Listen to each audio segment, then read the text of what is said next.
Hi, so whilst I was in the polytunnel, when I've just added the fish, I've also scooped out lots and lots of algae, and it's a kind of a quarter of a bucket full of algae.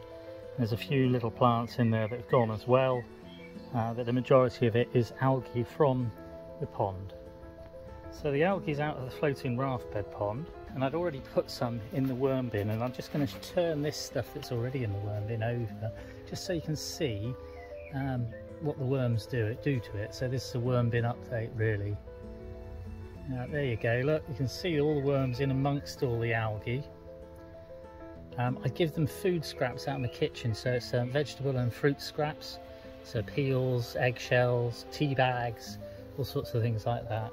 But I also give them algae out the pond, and it gives them a bit more moisture, and they love it, and they eat it, digest it, and they make it into worm compost, black gold.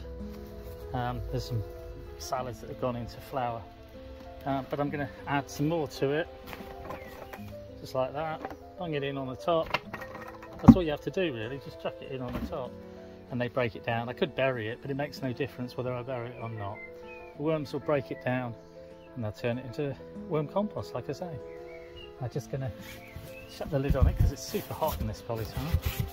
There is a space there where I've dug a whole load out and used it to pot things up, and things grow really well. So anyway, that's a quick worm bin update using the algae out of the floating raft bed. It's so hot it stops you from being able to think in here.